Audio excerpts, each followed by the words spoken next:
말씀드렸던 것처럼 수사를 진행했다는 이유로 탄핵을 시도하는 것은 정치적 중립성에 악영향을 미칠 우려가 크다고 생각합니다. 답변 중에 수사를 했다는 이유만으로 탄핵시키면 안 된다는 취지로 말씀하시는데 민주당에서 한 탄핵 사유 보신 적 있어요? 수사했다고 탄핵합니까? 그거 아니잖아요. 제가 위원장을 하면서 주의 주장은 얼마든지 하시라. 그건 개입 안 하겠다, 관여 안 하겠다 했는데 팩트가 다른 건 제가 다 지적하고 있습니다. 지금 탄핵 검사 우리 법사위에서 2명 조사 청문회 했고 2명 남아 있는데 어디를 봐도 수사를 했기 때문에 탄핵한다라는 게 사유가 없습니다. 그러니까 총장께서 답변할 때는 그런 점을 명확히 알고 하시기 바랍니다. 제가 다 일일이 나열을 하지 않겠습니다만 김영철 탄핵 사유 제가 2번 다시 입으로 얘기하기도 민망한 검찰에서 징계해야만 되는 그런 사안들이고요. 박상용 검사도 마찬가지입니다. 그러니까 누차 얘기하지만 검찰에서 자체 정화작업, 징계 뭐 이런 걸 했으면 이렇게까지 안 될 수도 있어요. 그런데 검사들은 그거 안 하잖아요. 그러니까 국회가 권한을 행사하는 겁니다. 수사를 했기 때문에 탄핵한다? 그것은 사실이 아닙니다. 네. 의사진행 발언 할 필요가 없어요, 이건. 저는 그렇게 생각하지는 않고 중앙지검 수사팀에서 주어진 여건 하에서 최선을 다해서 지금 수사를 했다고 믿고 있습니다. 모든 국민들이 아니라고 하는데 우리 총장님은 다른 생각을 하시는군요. 네, 전 검사들을 항상 믿습니다. 잘못을 할 때까지도 계속 믿으실 생각입니까? 잘못을 했다고 밝혀진 것도 없고 저는 검사들이 법과 원칙에 따라 수사하도록 지휘하고 있고 검사들을 항상 믿고 있습니다. 그러면은 아까 우리 위원장님도 지적하시던데 검사들의 탄핵 사유는 읽어보셨죠? 네, 읽어봤습니다. 그러면 그 내용이 수사를 했다고 탄핵하는 내용입니까? 수사 과정에서 범법을 저질렀다고 탄핵하는 내용이었습니까? 수사 내용도 있고 또 수사 과정에 대해서 의혹이 있다는 그런 사유도 있고 그러면은 겹쳐 있는 것으로 알고 있습니다. 그러면 그 내용이 그 범법의 의혹 내용이 사실이라도 탄핵을 하면 안 되는 것이겠습니까? 그 부분에 대해서는 국회에서 청문회도 하면서 조사 중이신 것으로 알고 있습니다. 그러면 그게 의혹 내용이 사실로 드러나고 국민의 상식에 용납이 안 되는 행동이라고 한다면 그때는 탄핵을 추진해도 가결시켜도 우리 총장님은 그때는 동의하시겠죠? 제가 동의할 여부가 아니고 그것은 국회의 권한이라고 저는 생각을 합니다. 그러니까 국회가 나서기 전에 검찰이 스스로 자정할 생각은 없습니까? 검찰이 제대로 역할을 하고 정말 국민의 뜻에 따라서 국민을 보호하는 본연 역할을 하기 위해서 최선을 다하도록 항상 지휘하겠습니다. 네. 검사 탄핵과 관련해서는 법사위에서 적법 절차에 따라서 하고 있고 지난번 어미준 검사를 직접 발언대를 불러서 검사에 대한 탄핵 발의권은 국회 권한이다라는 답변도 제가 들었습니다. 그런데 지금까지 자꾸 이재명 방탄을 위해서 검사를 탄핵하는 것처럼 또 수사를 했기 때문에 탄핵을 하는 것처럼 그렇게 자꾸 지금 국민 여론을 호도하고 있어서 제가 바로 잡은 겁니다. 그런데 이에 대해서 검찰총장도 아직 인정하고 있지 않기 때문에 4명에 대한 탄핵 소추안, 탄핵 소추 사유를 제가 읽어 드릴 테니 검찰총장은 이 점 충분히 인지하시고 답변해 주시기 바랍니다. 검사 김영철 탄핵 소추안, 탄핵 소추 사유 잘 들으세요. 적법 절차를 준수하며 주어진 권한을 남용하여서는 아니 됨에도 불구하고 검사의 지위와 권한을 남용하여 피고인 이재용에 대한 형사처벌과 불이익을 줄 목적으로 증인 장시호에게 수사상 취득한 기밀로서 이재용에게 불리한 질문과 답변이 담긴 서면을 교부하면서 이를 외워서 증언할 것을 요구함으로써 모해 위증 교사 및 공무상 비밀 누설이란 중대한 위법 행위를 자행하였다. 탄핵 소추 사유를 제가 읽어드리는 겁니다.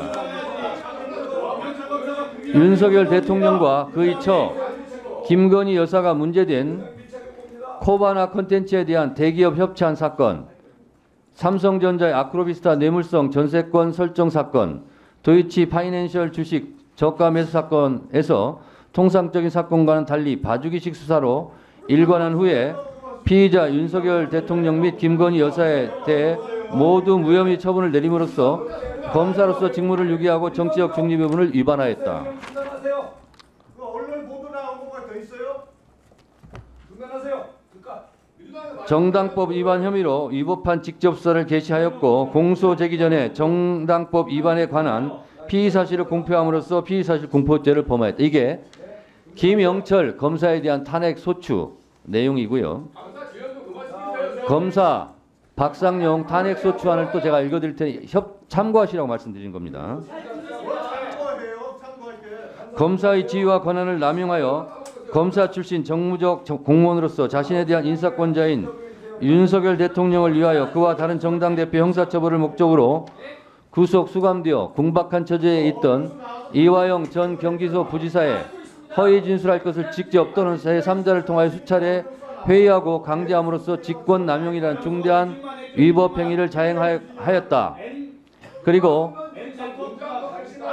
공소 제기 전에 뇌물죄의 피의사실 공표함으로써 피의사실 공표죄 및 공무상 비밀 누설죄를 범하였고 울산지방검찰청 청사 대기실과 화장실 대비 세면제 등의 부적절한 공용물 손상을 하였다. 이게 탄핵소추 내용이고요. 조용히 하세요. 지금 총장이 지금 다 받아 적고 있습니다. 어미준 검사 탄핵소추안, 정치적 검찰총장이 들어야 되지 않습니까? 정치적 중립을 저버리고 검사의 지위와 권한을 남용하여 한명숙 전 국무총리를 모해할 목적으로 재소자들에게 위증을 교사하는 등 심각한 불법 행위를 자행하였다. 피소추자 엄희준은 정치자금법 위반 재판에서 증인 한만호가 한명숙 전 국무총리에게 돈을 주었다는 진술을 번복하자 한명숙 전 국무총리를 모해할 목적으로 2011년 1월 27일부터 같은 해 3월 23일 사이에 한만호와 함께 구치소에 있었던 재소자들을 검사실로 불러 한만호가 한명숙 전 국무총리에게 돈을 주지 않았다고 한 증언은 거시지다라는 취지의 증언을 연습시켰고 실제 이를 재소자들은 한명숙 전 국무총리에 대한 재판에서 위증을 하였다. 이런 불법 행위에 대해 탄핵소추고요.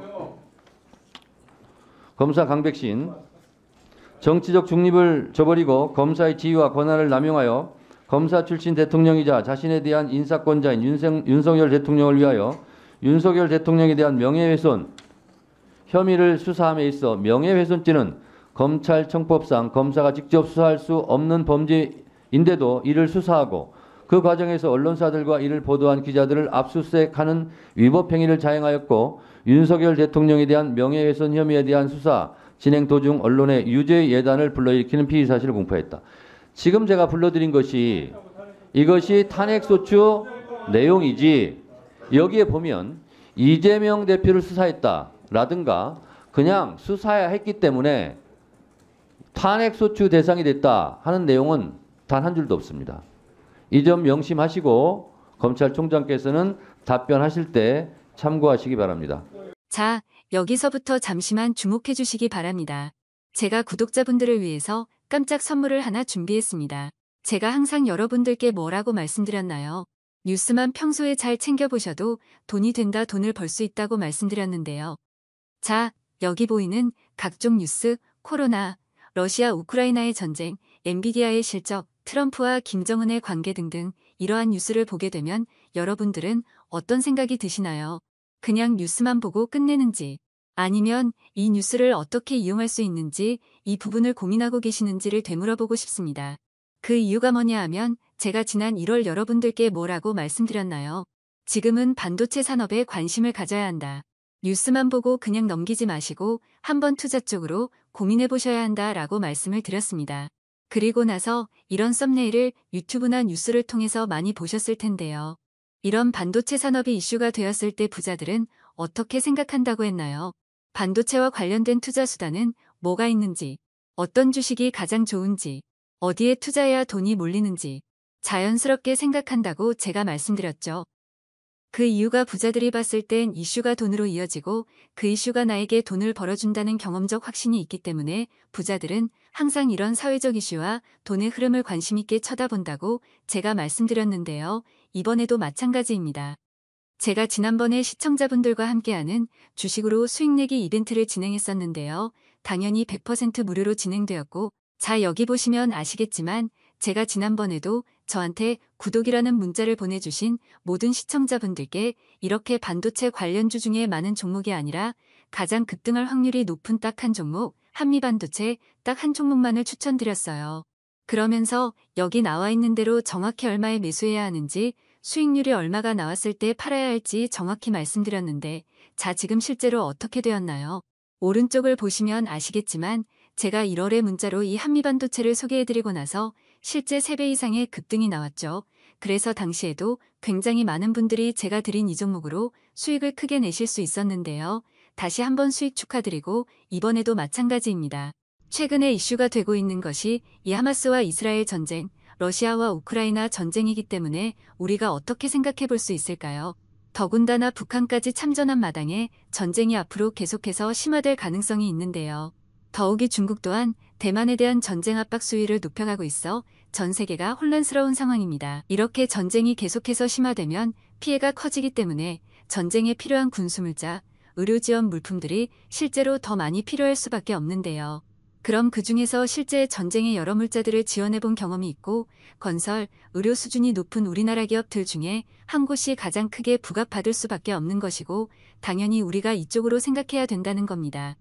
자, 그렇기 때문에 제가 이번에도 뭘 보내드린다고요? 지난번과 마찬가지로 지원이라는 문자를 보내주시면 제가 전쟁 물자 지원 관련주 중에 앞으로 대장주 역할을 하면서 주가가 가장 크게 급등할 종목을 구독자분들에게 문자로 종목명과 사고 파는 시점을 모두 알려드릴 거예요. 그래서 여러분들이 주식으로 돈 버는 연습을 한번 해보시라 이렇게 말씀을 드리고 혹시라도 나는 주식을 하지 않는다 라고 하시는 분들은 주변에 주식하시는 분들께 추천해 주셔도 되고 연세가 있으신 분들은 자녀분들에게 한번 이걸로 수익을 내보라고 이렇게 조언해 줄 수도 있으시겠지요.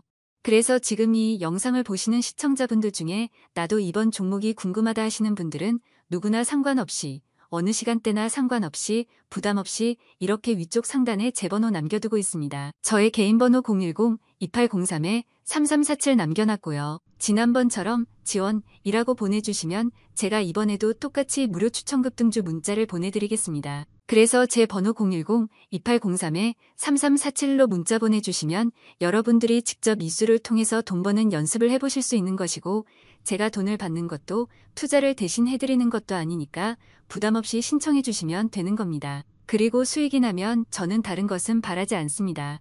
제 채널에 좋아요, 구독 한 번씩만 눌러주시라 이렇게 다시 한번 말씀드리겠습니다.